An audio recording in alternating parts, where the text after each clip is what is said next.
everyone for being so patient with me. I'm really grateful to each one of you. So session शुरू करते हैं. Welcome sir. और Yeah. Welcome, sir Boris. Sir मैं चाहूंगी कि session शुरू करने से पहले थोड़ा सा आप अपने बारे में हमारे लोगों को बता दें, क्योंकि बहुत सारे लोग ऐसे हैं शायद जिनको नहीं पता हो कि आप किस फील्ड में हैं और आप क्या करते हैं. तो it would be easy for all of us to relate with you. Yeah, sure. मेरा नाम पीयूष मकवाना. मैं गुजरात के अमरेली सिटी से बिलोंग करता हूँ. यहाँ पे मेरा जो वर्क जो भी है यहाँ पर से मैं ऑपरेट करता हूँ मेरी कंपनी से. मैं बेसिकली जो फील्ड में हूँ वो हैंडीक्राफ्ट मैन्युफैक्चरिंग का सेक्टर है. हैंडीक्राफ्ट सेक्टर से बिलोंग करता हूँ. तो हमारा जो यूनिट है DHC एक्सपोर्ट्स करके, तो ये हम लोग इसमें हैंडीक्राफ्ट के आइटम मैन्युफैक्चरिंग करते हैं. हैंडीक्राफ्ट में बेसिकली हम लोगों की जो आती है वो वुडन हैंडीक्राफ्ट होती है और ये यूज होती है होम डेकोर पर्पस के लिए. या कॉर्पोरेट गिफ्ट के लिए भी आप यूज कर सकते हो. तो ये मेन जनरल हमारी हैंडीक्राफ्ट सेक्टर का काम ज्यादा है. सर आप कितने सालों से इस फील्ड में? ये हैंडीक्राफ्ट का बिजनेस वैसे बोले आर्टिस्टिक फील्ड, ये हम लोग बोल सकते हैं इसको कि आर्टिस्टिक फील्ड में ये हमारी बोले तो ये मैं खुद 5th जनरेशन आर्टिस्टिक फील्ड में हूँ अभी. ओह, वाह वाह वाह. इसे मेरे फादर के जो दादा थे, मेरे फोर फादर बोल सकते हैं, जी वो यहाँ पे आप तो देखते हैं स्टेच्यू ऑफ यूनिटी यहाँ जी. पे गुजरात में. उसके वो जो जहाँ जो सिटी में है राजपीपला, वहाँ जी के वो पहले स्टेट हुआ करता था रजवाड़ों में. तो वहाँ जो पैलेस है वो मेरे दादा ने बनवाया था. वहाँ पे चीफ आर्किटेक्ट थे. तो ये वहां से लेकर अभी तक सब लोग यहाँ आर्टिस्टिक फील्ड में हमारी जर्नी कंटिन्यू कर रहे हैं. तो आपके तो लिए इजी हो गया होगा ये इस फील्ड में. यहाँ, हाँ हाँ, मतलब ये बोले ना कि काफी एक्सपीरियंस है इस फील्ड में. I get it, I get. क्योंकि फैमिली बिजनेस है हाँ ना, तो हमें एक डायरेक्शन, हाँ, एक फैमिली मिलता रहता है, बिजनेस. हाँ गाइडेंस मिलता रहता है. हाँ ब्यूटीफुल. हाँ. सर और मैं चाहूंगी ये कि जो हैंडीक्राफ्ट हम लोग कर रहे हैं, उनकी शुरुआत मेरे फादर ने की थी यहाँ पे अमरेली में. जी और फिर मैंने अपना एजुकेशन मैंने बीटेक इलेक्ट्रिकल में किया है, इलेक्ट्रिकल इंजीनियरिंग किया है. उसके बाद मैंने यहाँ पे मेरे फादर का बिजनेस ज्वाइन किया. तो अभी ये जो बिजनेस है और ये मैनेज मैं कर रहा हूँ. सर आप कैसे, ये ट्रांजिशन कैसे हुआ? लाइक आपने कभी ये नहीं सोचा कि जॉब करना चाहिए, आप इंजीनियर है एंड बिजनेस कर रहे हैं, तो कभी जॉब किया या फिर पहले से ही प्लान था कि right after graduation I am going to into this business only? Because पूरी फैमिली जब नहीं, किसी चीज में होती है ना, हाँ, तो हम भी नोइंगली अनोइंगली हम उसी फील्ड में जाना चाहते हैं. तो ऐसा कुछ पहले से प्लान था या फिर अचानक? नहीं ऐसा प्लान तो नहीं था, लेकिन मेरा प्लान ये था कि कुछ बिजनेस करना है. और ये इतना बड़ा बिजनेस हो कि मेरी ब्रांड जो है वो पूरे एटलीस्ट पूरे इंडिया में फेमस हो. ये मेरा पहले से प्लान था कि क्या करना है, तो कौन सा बिजनेस चूज करना है, ये फाइनली फिक्स नहीं था, लेकिन ये फिक्स था कि कुछ बिजनेस बड़ा करना है. फिर ये फील्ड में आने का डिसाइड मैंने किया जब इंजीनियरिंग मेरी खत्म हो चुकी थी. मेरे हम्म कजिन लोग भी थे, हम्म मेरे साथ वाले जो कजिन ब्रदर्स थे मेरे, वो सब हम्म भी एजुकेशन खत्म करते थे. और सभी तक वहां पे एक मोड़ था कि अभी सब लोग बिजनेस नहीं ज्वाइन कर रहे, सब लोग जॉब ही ज्वाइन करते थे. सभी हम्म जॉब में थे. मैंने भी सोचा जॉब करने का, लेकिन मेरा का ऐसा मूड नहीं आया कि मेरे को जॉब करना चाहिए. सेटिस्फेक्शन नहीं हुआ कि मेरे को ये जॉब में कुछ अच्छा मैं डेवलप कर सकूं या मेरा ग्रोथ जॉब में है. तो मैंने 1 साल लिया सिलेक्शन करने के लिए कि कौन सा फील्ड बेटर है, या जॉब करूं या बिजनेस में आऊं. अगर बिजनेस में आऊं तो क्या करूं, कि या फैमिली बिजनेस ही ज्वाइन करूं या कोई दूसरा और फील्ड में जाऊं. तो फिर फाइनली काफी सारे ऑप्शंस चेक करने के बाद फिर मैंने डिसाइड किया कि नहीं, इससे बढ़िया ऑप्शन मेरे लिए और कोई नहीं हो सकता. बिल्कुल फिर बिल्कुल. जाके मैंने ये बिजनेस मेरा फैमिली बिजनेस ज्वाइन करने का फाइनली डिसाइड किया. Beautiful beautiful. I do agree, क्योंकि जिस भी चीज को हम कर रहे होते हैं, अगर हमारे पास वो मेंटर है, वो गाइड है, तो डेफिनेटली उस फील्ड हाँ में सक्सेस क्रिएट करना हमारे लिए इजी हो जाता है. तभी ऐसा होता है ना कि डॉक्टर का बेटा डॉक्टर, इंजीनियर का बेटा इंजीनियर, क्यों हम उसी लाइन में जा रहे होते हैं। तो आपके लिए बहुत ही अच्छा एक फील्ड था जो आपके लिए सारे और दरवाजे खुले एक थे। एक बात क्या होती है कि हम लोग ये जो बिजनेस है, तो मैं बचपन से यहाँ पे मैं आता था, मैं देखता था, साथ में काम भी करता था। तो बिल्कुल बिल्कुल। बहुत ही मतलब वो इंटरेस्ट डीपली डेवलप हो ये जाता है, आई बिजनेस गेट इट। और ये मार्केट और ये मैंने स्टडी किया हुआ होता है, ये इसके बारे राइट। में काफी सारा नॉलेज मेरे को होता है। इसलिए मेरे बिल्कुल। लिए थोड़ा बहुत इजी हो जाता है कि किस तरह से इसमें ग्रोथ करना चाहिए। Totally agree, totally. सर मैं थोड़ा सा जानना चाहूंगी, एक्सपोर्ट बिजनेस एग्जैक्टली होता क्या है? मतलब जो लोग एकदम न्यू है, नहीं पता, इस टर्म को थोड़ा सा डिफाइन कर दीजिए प्लीज। एक्सपोर्ट मतलब कि आप जो प्रोडक्ट बनाते हैं या जी। कोई भी आप सर्विस भी ऑफर करते हैं, तो जी। ये सर्विस हमारे इंडिया के बाहर मतलब ये क्रॉस बॉर्डर जो आप ट्रेड करते हो, तो जी। इनको ये टर्म में एक्सपोर्ट बोलते हैं कि कोई भी सर्विस या प्रोडक्ट आपने क्रॉस बॉर्डर डील की, जी। यहाँ से कोई इंडिया से लेके कोई और कंट्री में, या जी। कोई भी हो सकता है XYZ कंट्री में आपने ट्रेड किया, तो जी। उनको ये जो ट्रेड है इनको हम लोग एक्सपोर्ट बोलते हैं। सर अगर जैसे कि आपको तो ऑलरेडी थोड़ा बहुत नॉलेज था, वाई बिकॉज आप फैमिली में देखते आ रहे थे कि कैसे बाकी लोग कर रहे हैं, आपके ग्रैंडफादर प्लस फादर वो लोग कैसे कर रहे हैं। अगर कोई नया एकदम पर्सन है, लेट्स से मैं हूँ, अगर मैं इस फील्ड में एंटर करना चाहती हूँ, उसके लिए मुझे क्या नॉलेज होनी चाहिए? बेसिकली जो है, जैसे कि मैंने बोला कि ये पहले मैंने ये अपना बिजनेस जो है उसमें मैंने डीपली समझा हुआ था कि मेरा प्रोडक्ट क्या है। तो एक्सपोर्ट बिजनेस आप स्टार्ट कर रहे हो जो भी, तो सबसे पहले रिक्वायरमेंट है कि आप क्या प्रोडक्ट या क्या सर्विस आप चूज करते हो, ट्रू। अग्रीड। कि जिसके बारे में आपको प्रॉपर नॉलेज हो। कि कोई भी बंदा है जो सामने वाला क्लाइंट है आपको या किसी भी के बारे में या छोटी से छोटी इंफॉर्मेशन आपको पूछे, तो आप उनको क्लियरली आंसर दे पाओ, उनको सेटिस्फाई कर पाओ, तभी जाके वो बंदा होगा कि आपसे कोई भी सर्विस या प्रोडक्ट परचेज करेगा।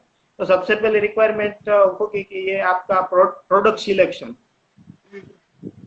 बिल्कुल बिल्कुल। एक्सपोर्ट में जाने के लिए सबसे पहले रिक्वायरमेंट होगी ये प्रोडक्ट सिलेक्शन। क्या क्या आप प्रोडक्ट कौन सा सिलेक्ट करते हो, या आप सर्विस कोई ऑफर करते हो, जैसे कि फ्रीलांसिंग या कंप्यूटर या सॉफ्टवेयर वाले लोग हैं, तो वो भी एक्सपोर्ट कर सकते हैं, अपनी सर्विस वहां पे दे सकते हैं। कॉल सेंटर है, वो भी सर्विस अपनी एक्सपोर्ट करते हैं। सर एक पर्सन है हमारे साथ, वो पूछ रहे हाँ, हैं हमें इस बिजनेस के लिए कितना इन्वेस्टमेंट की रिक्वायरमेंट होगी इनिशियली, अगर कोई शुरू करना चाहता है। इनिशियली अगर एक्सपोर्ट के बारे में बोले तो मैं ये बताऊं कि सिर्फ बेसिक रिक्वायरमेंट होगी।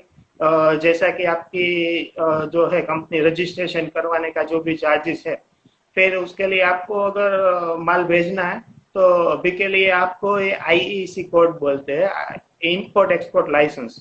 हम्म। तो ये 500 रुपीज में आपको एक बार रजिस्ट्रेशन करने पर मिल जाता है। ये 500 रुपीज चार्ज, कंपनी फॉर्मेशन का चार्ज। और इसके बाद आपको थोड़े बहुत बेसिक चार्जेस लगेंगे, जैसे कि आपका एक कंपनी का अच्छा सा थोड़ा बहुत वेबसाइट होना चाहिए ऑनलाइन प्रेजेंस के लिए। मतलब आप सब कुछ मिला के देखें तो मैक्सिमम टू मैक्सिमम 1 लाख से ज्यादा नहीं होगा। ओके।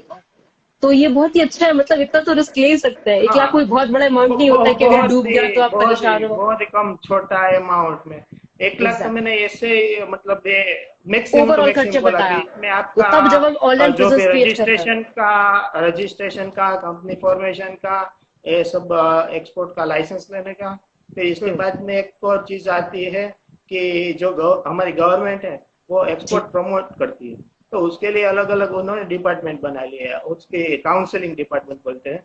तो ओके। उनको काउंसलिंग में आपको मेंबर होना पड़ता है, हर साल मेंबरशिप भरनी पड़ती है। तो उसमें भी ये चीज का भी इसमें आ गया, तो अराउंड अबाउट 1 लाख से ज्यादा नहीं होगा। किसी भी प्रोडक्ट का आप एक्सपोर्ट कर लो या इंपोर्ट भी आप करना चाहते हो, तो भी ये सेम इसमें हो जाएगा। सर प्रोडक्ट सिलेक्शन कैसे करेंगे? जैसे अभी आप बोल रहे थे कि हमारा जो प्रोडक्ट सिलेक्शन है वो बहुत इंपॉर्टेंट है। कई बार बिजनेस हम्म, जो होता है ना, वो सर्वाइव इसलिए नहीं कर पाता क्योंकि हमें मार्केट की नीड ही नहीं पता, हमें पता ही नहीं लोगों को किस चीज की जरूरत है, और हम गलत प्रोडक्ट सिलेक्ट कर लेते हैं, फिर हम सफर करते हैं। तो वो हाँ, कैसे करना चाहिए, थोड़े हम्म, से टिप्स दीजिए प्लीज। उसमें क्या पहली बात ये होनी चाहिए कि हम जहाँ पे हमारी ऑफिस है या हम्म। हमारी शॉप जहाँ पे है, उसके नियर बाय अगर हम खुद मैन्युफैक्चरिंग करते हैं तो ठीक है कि हमारी प्रोडक्ट है, इसके बारे में हमको पता है कि हमारी अवेलेबिलिटी क्या है। बिल्कुल। अगर आप कहीं से लेके भेजते हो, मतलब ट्रेडिंग करते हो, तो उसमें क्या देखना चाहिए कि आपकी नियर बाय में कौन सी प्रोडक्ट अवेलेबल है आपके एरिया के नियर बाय में, ताकि आप वहां पे जाके देख सकते हो और आपको वहां पे कंट्रोल हो। आपको ऑर्डर देने के बाद भी आपको पता चले कि मेरी प्रोडक्ट कहाँ पे है, टाइमली डिलीवर कर पाएंगे या किस तरह से आप उसके ऊपर ऑब्जर्वेशन रख सकते हो। तो ये चीज मैं बताना चाहूंगा कि नियर बाय एरिया में जो प्रोडक्ट है वो आप पहले सिलेक्ट करो।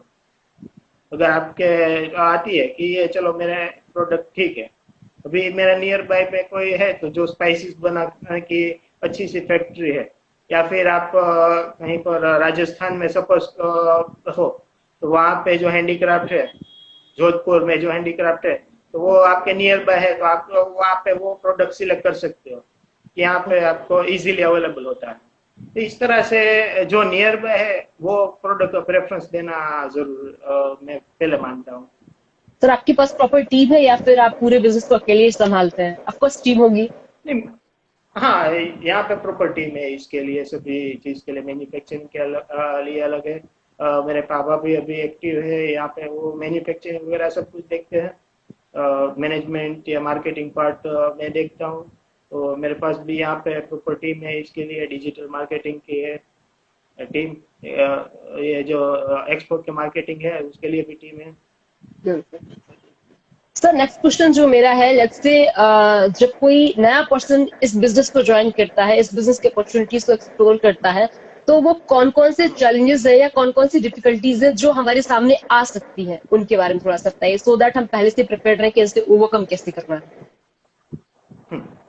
तो इसमें मोस्ट ऑफली सबको चैलेंजेस एक्सपोर्ट बिजनेस में सब यही पर डांटे हैं कि अगर मेरे पैसे फंस गए तो पैसे वापस आए नहीं, मैंने सपोज माल भेज दिया तो पैसे मेरे को नहीं मिले तो क्या, ये सबसे मतलब मोस्ट बड़ा कॉमन रिस्क। क्वेश्चन। और यहाँ पर सब लोग डरते हैं कि मैं माल भेज दिया लेकिन मेरे पास पैसे नहीं आए। तो उसका एक ही रीजन है, अगर आप प्रॉपर चैनल से नहीं चल रहे हो एक्सपोर्ट के लिए। जैसे यहाँ पे हम लोग इंडिया में या लोकली हम लोग सेल करते हैं, तो उसी तरह के हम लोग वहाँ पे सेल नहीं कर सकते। वहाँ पे आपके पास बैंक है, इसके बाद शिपिंग कंपनी है, फिर वहाँ की बैंक है, फिर कस्टमर है। तो ये पूरी उसकी प्रॉपर चैनल है। आप अगर प्रॉपर चैनल के थ्रू जाओगे, फिर गवर्नमेंट का जो भी इसमें अगर आप इनवॉइस बनाते हो, तो यहाँ पर इंडिया में भी आप कहीं पर भी जाओ तो कंपनी का अलग अलग फॉर्मेट रहता है। कोई भी आप जहाँ पर भी जाओ, जो भी शॉप में जाओ, उसका सभी का अलग अलग फॉर्मेट रहता है। तो एक्सपोर्ट में ऐसा नहीं होता, उसका जो इनवॉइस है, शिपिंग लेवल है, उसके स्टैंडर्ड फॉर्मेट होते हैं। उसमें आपको सिर्फ फिल इन द ब्लैंक्स करना होता है।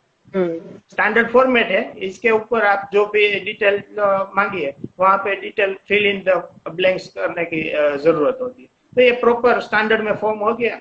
फिर आप जाएंगे कि कस्टम क्लियरेंस के लिए, फिर वहां से शिपिंग लाइन के थ्रू जाएंगे। वहां पर भी सामने वाले जो होगा उनकी बैंक भी इसमें इन्वॉल्व होगी, फिर जाके उनके पास जो प्रोडक्ट है वो डिलीवर होगा। तो ये प्रॉपर चैनल है, एक्सपोर्ट की चैनल हो गई। तो ये चैनल के हिसाब से जाओगे तो मैं नहीं मानता कि आपको कहीं पर भी पैसे फंसेंगे या आपको दिक्कत कहीं पर आ सकती है। सर एक जनरल सा क्वेश्चन है, जब भी हम बिजनेस वर्ल्ड की बात करते हैं तो हर इंसान कहीं ना कहीं इनिशियल स्टेज में, या फिर कह ले, या फिर कुछ क्राइसिस, जैसे कि कोविड एक क्राइसिस ही है जो कि इतना बहुत गंदे तरीके से लोगों की लाइफ बहुत इफेक्ट हुई है। तो मेरा जो नेक्स्ट क्वेश्चन है वो सर ये है कि किसी भी बिजनेस को सरवाइव करने के लिए या किसी भी बिजनेस को लॉन्ग टर्म तक एक एक अच्छी स्टेज बनाए रखने के लिए या सक्सेसफुल बिजनेस को रन करने के लिए वो कौन कौन सी चीजें हैं जो हमें ध्यान में रखनी चाहिए? नो मैटर कि अगर आपको एक्सपीरियंस है तब भी, और अगर आप एकदम नए पर्सन है मार्केट में तब भी, दोनों ही केसेस में बताइए। अगर एक्सपीरियंस है तो कैसे हमें लॉन्ग रन तक सर्वाइव करना है, नो मैटर कितनी भी चैलेंज क्यों ना आ जाए, कितने भी क्राइसिस क्यों ना आ जाए, स्टिल मैं सर्वाइव कर जाऊंगी अपने बिजनेस में। और एक तरफ एक पर्सन जो कि एकदम न्यू है मार्केट में, मतलब उसने अचानक से स्टार्ट किया अपने बिजनेस को, और वो कैसे, उसको किस किस बातों का ध्यान रखना चाहिए सो दैट वो एक सक्सेसफुल बिजनेस को रन कर सके। पहले हम लोग बात कर लेते हैं कि जो नया ज्वाइन कर रहे हैं उनके लिए। तो जो नया बिजनेस ज्वाइन कर रहे हैं वो अपना मतलब कि प्रोडक्ट किस तरह से है, हम्म। स्टार्ट किस तरह से कर रहे हैं वो पहले उसके चाहिए होगा कि ये किस तरह से चाहिए। जो भी अगर ये आप मेरे बगल में किसी ने दुकान डाली है, उनका अच्छा चल रहा है, बिजनेस चल रहा है, मैं चलो वही बिजनेस लेके उनसे कम दाम में बेचने की ट्राई करूंगा, चलो मेरा भी उससे ज्यादा चल जाएगा। तो ये थिंग जो है ना नए बिजनेस में, ये मेरे को लगता है कि इसमें बहुत ही चेंजेस करने पड़ेंगे, क्योंकि वो जो बेच रहा है ठीक है, उसके पास मार्केट है, वो जो कर रहा है अपने हिसाब से सही कर रहा है, लेकिन आप उसके पीछे मत भागो। आप अपना नया खुद का कुछ इसमें इनोवेट करो या कुछ डेवलप करो, या इसमें कुछ सर्विसेज आप दे रहे हो, सेम सर्विस फील्ड में हो, तो आप उससे बेटर क्या कर सकते हो, या आप प्रोडक्ट बना रहे हो तो आपकी कुछ ना कुछ उसमें आपका नया डेवलप करो। नया डेवलप करने के बाद अगर आप सस्टेनेबिलिटी की देख रहे हैं, तो उसमें इंटेलेक्चुअल प्रॉपर्टी राइट्स, जो आईपीआर राइट्स हम लोग बोलते हैं, जैसे कि आपका प्रोडक्ट आपने नया डेवलप किया, तो आप इसकी पेटेंट करवा लो, और आपकी ब्रांड जो है तो ब्रांड का ट्रेडमार्क होना चाहिए।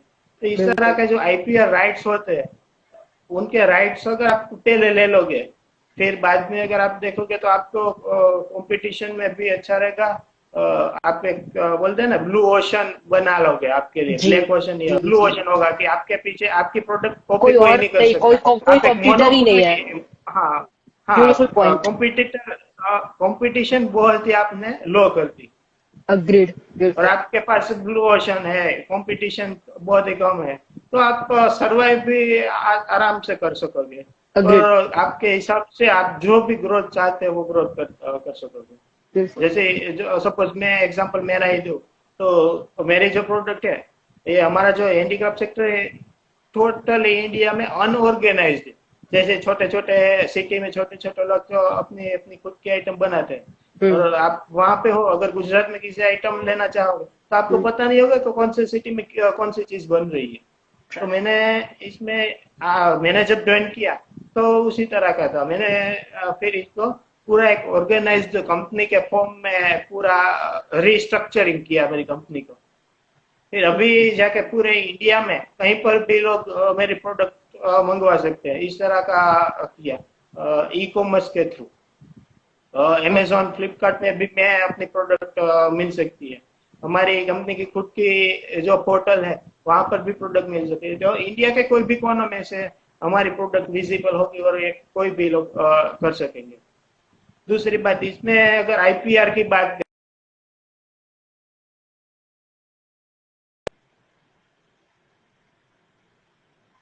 प्रोडक्ट के है। हेलो, हाँ जी जी। यू आर ऑडिबल सर, हाँ, प्लीज गो अहेड। ओके। मेरे पास जो है 2000 प्लस सैंपल, उसमें से अभी मैंने 150 प्लस सैंपल्स मेरे ऐसे हैं जिसका मैंने पेटेंट करवाया हुआ है। तो वो जो ओके। पेटेंट है मैं मार्केट में उगता हूँ, तो ये कंपटीशन बहुत ही लो हो गया। हम्म। तो ये जो नया मार्केट में जो नए लोग हैं, तो हम्म। इस तरह से आप सोच के आप बिजनेस स्टार्ट करो कि आपके राइट। पास कंपटीशन बहुत ही लो हो जाए, मैं एग्री तो करती हूँ। आप आराम से सर्वाइव कर सकते हो। Totally agree. सर, अगर कोई एक्सपीरियंस पर्सन सफर कर रहा है बिजनेस को एक नेक्स्ट लेवल तक ले जाने में, तो आप क्या कहना चाहेंगे? तो अगर एक्सपीरियंस पर्सन है, उसके पास एक्सपीरियंस भी है उनकी प्रोडक्ट का, तो इसमें दो तीन बात है। पहली बात तो ये है कि आप आपकी प्रोडक्ट की क्वालिटी किस तरह से मेंटेन करते हो।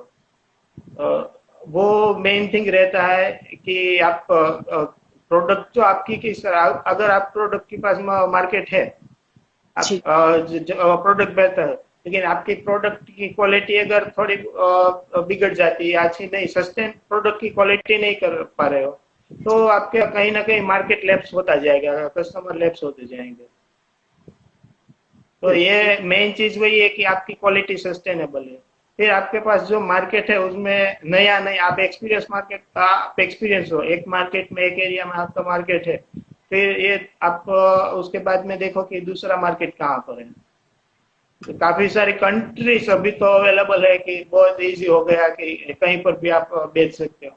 तो इतना बड़ा मार्केट है, तो एक के बाद आप मार्केट ट्राई करते जाओ। आपके पास बढ़िया प्रोडक्ट है, बढ़िया कस्टमर की जो रिक्वायरमेंट है उसके हिसाब से आपके पास बढ़िया प्रोडक्ट है, आपकी बढ़िया क्वालिटी है, तो एक्सपीरियंस पर्सन के लिए ये बात है, ठीक है। बाकी तो वो एक्सपीरियंस है तो उनको पता होगा कि किस तरह से जाना चाहिए। टोटली।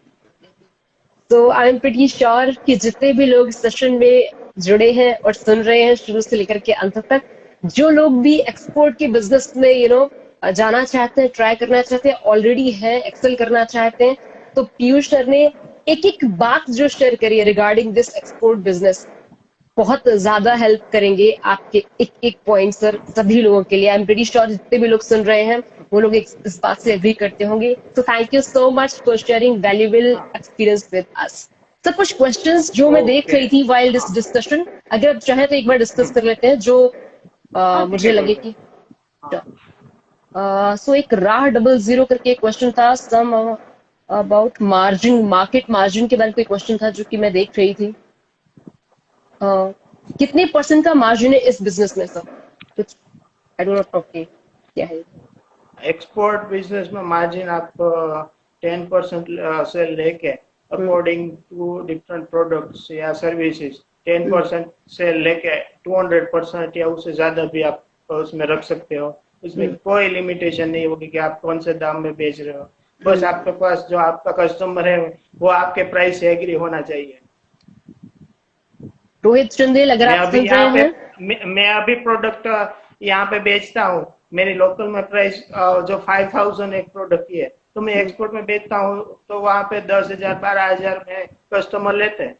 हम्म, तो ठीक है, कस्टमर को अगर अच्छा लगता है, दाम अच्छा है, बढ़िया है, तो हम्म, आपको कोई भी दाम ले सकते हो। उसमें कोई रिस्ट्रिक्शन हमारी या गवर्नमेंट की या इस तरह से कुछ नहीं है।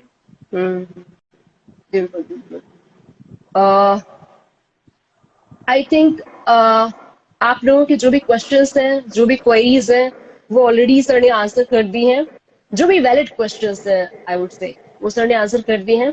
और सेशन के अंत में बस नहीं कहना चाहूंगी कि जो लोग भी सुन रहे हैं, जो भी गेस्ट आए, जो भी अपना एक्सपीरियंस शेयर करे, जो भी अपना टाइम, प्रेशियस टाइम आपको दे रहा है, अपना अपना कुछ तो अनुभव आपको बता रहा है, उसकी रिस्पेक्ट कीजिए, जेन्युइनली रिस्पेक्ट कीजिए, सुनिए। अगर आप इम्प्लीमेंट नहीं करना चाहते, अगर आप नहीं विश्वास करते, एटलीस्ट रिस्पेक्ट करिए।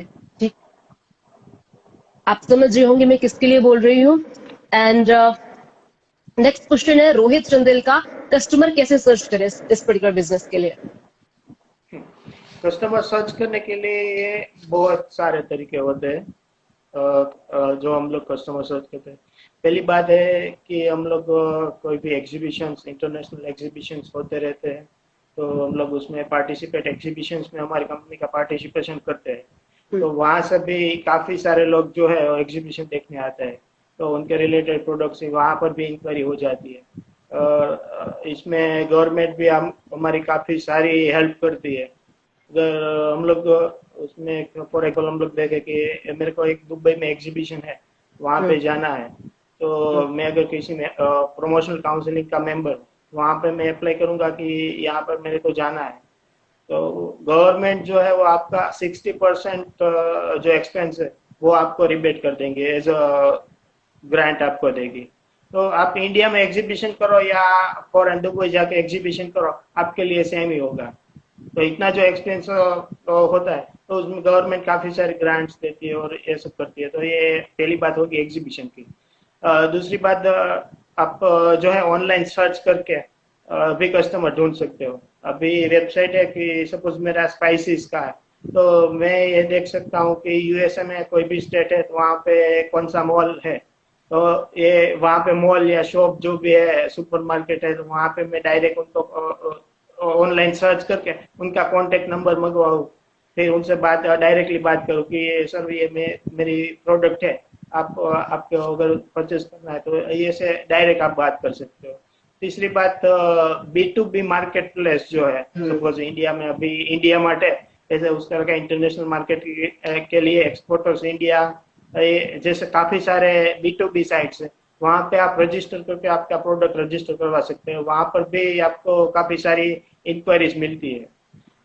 इससे बाद अगर ऐसे आगे जाए तो आपके पास जो यहाँ पे प्रमोशनल काउंसलिंग है, वहाँ पर भी जो भी फॉरेन कंट्रीज से बाहर की रिक्वायरमेंट आती है, तो वहाँ पे वो लोग भी, गवर्नमेंट हमारी काफी सारी सपोर्ट करती है कि वो आपको फॉरवर्ड करती है कि यहाँ पर ये इंक्वायरी है, इनको ये प्रोडक्ट चाहिए, आप अगर सप्लाई कर सकते हो तो डायरेक्टली आप वहाँ पे कॉन्टेक्ट नंबर मिल सकता है। इससे आगे जाए तो हमारी इंडियन एम्बेसीज जिस भी कंट्री में है, तो कोई यूएसए में है तो यूएसए में इंडियन एम्बेसी यूएसए में आप कांटेक्ट यहाँ से यूएसए एम्बेसी का कांटेक्ट करोगे, उनका वेबसाइट होती है उनके, वहां पर मेल होता है पब्लिक रिप्रेजेंटेटिव, वहां पे जाके आप अपना दोगे तो वो वहां के जो बायर है, मतलब कि जो पिछले सालों में उन्होंने इंडिया से कुछ बाय किया है, तो उनका लिस्ट भी वहां पर रहता है, तो वो लोग भी हमारी काफी हेल्प करते हैं कि यहाँ पर इतनी प्रोडक्ट की ये डिमांड है, ये प्रोडक्ट डिमांडेबल है, आप यहाँ पे ये सप्लाई कर सकते हो, वहां पर से भी आप बायर मिल सकते हैं।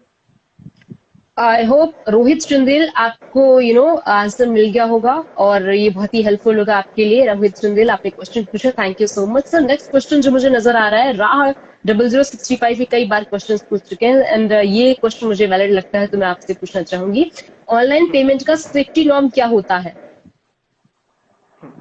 ऑनलाइन पेमेंट के लिए आपको सेफ्टी के लिए देखोगे कि ऑनलाइन पेमेंट जो है उसमें एक ही मेथड मेरे को ज्यादा सुटेबल लगती है, एडवांस पेमेंट का। तो वो जो एडवांस पेमेंट आप लेते हो तो उसमें काफी सारी मेथड होती है। एक है कि आप पेपल जो कंपनी है, पेपल में अपना अकाउंट रजिस्टर करवा लो, कोई भी कंट्री से आप वहां से पेमेंट रिक्वेस्ट डाल के पेमेंट मंगवा सकते हो, आपके अकाउंट में आ जाएगा। दूसरी बात, आपकी जो कंपनी की वेबसाइट है तो उसमें आप पेमेंट गेटवे भी आप लगा सकते हो, ताकि आपकी वेबसाइट में प्रोडक्ट सर्च करके वहां पर भी कस्टमर डायरेक्टली ऑर्डर करके डायरेक्टली पेमेंट करते हैं। जैसे फॉर एग्जांपल बताओ कि हमारी जो वेबसाइट है, हमारी ब्रांड नेम है दिनेश हैंडीक्राफ्ट, ब्रांड से हम लोग बेचते हैं प्रोडक्ट। तो वहां पर आप देखोगे तो हमारी साइट में अभी 40 कंट्री में ऐसे लाइव है, तो वहां पर कोई भी लोग ये 40 कंट्री में से हमारी प्रोडक्ट देख सकते हैं। जिसको भी प्रोडक्ट लेनी हो वहां पर डायरेक्टली पेमेंट गेटवे दिया हुआ है, तो वहां पर पेमेंट आप कर सकते हो। तो हम लोग यहाँ से जैसे ही हम यहाँ पे पेमेंट आ गए, हम लोग यहाँ से प्रोडक्ट भेज देंगे। तो इसी तरह से आप पेमेंट मंगवा सकते हो, आपका श्योर भी हो जाएगा, एडवांस पेमेंट भी आ जाएगा, ताकि आप श्योर रहो कि आपके पैसे मिल गए आपको। फिर आपको प्रोडक्ट भेज दो, वहां पर ट्रैकिंग नंबर मिलेगा, कस्टमर को भी श्योर हो जाएगा कि मेरा प्रोडक्ट ठीक है, जो भी लिखा है वही भेजा है। तो आई होप राह ये double online zero payment sixty की फाइव मेथड हो गई। आपका क्वेश्चन आंसर ये हुआ हो। ऑनलाइन पेमेंट की मेथड हो गई। जी एक जो एक्सपोर्ट में और मेथड आप कर सकते हो वो है बैंक के थ्रू, बैंक जी। गारंटी के थ्रू आप जो कर सकते हो वो एक्सपोर्ट में, अगर ज्यादा टर्नओवर है, ज्यादा प्रोडक्ट आप कंटेनर के हिसाब से प्रोडक्ट भेज रहे तो बैंक के थ्रू आप पेमेंट मिल सकते हैं। Thank you so much, sir, for answering all the questions beautifully and sharing your wonderful knowledge with all of us. I'm really grateful for your time and experience. Thank you so much, sir, for joining us. Okay Thank you, sir. Okay okay, thank you Gauri. और last में एक बात मैं ये भी कह सकूं कि आपके जो व्यूअर्स है, जो जी इसको इसके बाद में भी कोई क्वेरी है या जी। कुछ प्रॉब्लम आते हैं So तो मेरे को please आप पर्सनली कांटेक्ट करके उनका सॉल्यूशन भी आप कर सकते हो। तो इसके लिए आपको मेरा इंस्टाग्राम आईडी है या फेसबुक में पीयूष मकवाना सर्च करके आप वहां पर भी ज्वाइन कर सकते हो। यहाँ पर क्वेश्चन मेरे को मैसेज में कर सकते हो, मैं सूटेबल टाइम में आपको रिप्लाई दूंगा फॉर श्योर। तो गाइस प्लीज ठीक है, तो जाइए, आप आप सर का इंस्टा हाँ हैंडल यहाँ पर देख सकते होंगे, पीयूष मकवाना के नाम से जाइए, फॉलो कर लीजिए। आपके जो भी पर्सनल क्वेश्चंस है जो बहुत सारे लोग यहाँ पर पूछ रहे थे, क्योंकि टाइम बहुत ही लिमिटेड होता है तो हम सारी क्वेश्चंस यहाँ पर डिस्कस नहीं कर सकते। तो आपको जो भी डाउट है आप प्लीज सर को पर्सनली डीएम कर लीजिए, I am pretty sure sir आपके डीएम का रिप्लाई जरूर देंगे। ठीक, तो थैंक यू या so much sir. Okay, bye thank you sir, good Gauri. Night. It's my pleasure कि आपके शो में आपने टाइम दिया। मैं बहुत grateful, okay thank you okay sir. Okay, bye. Thank you very much.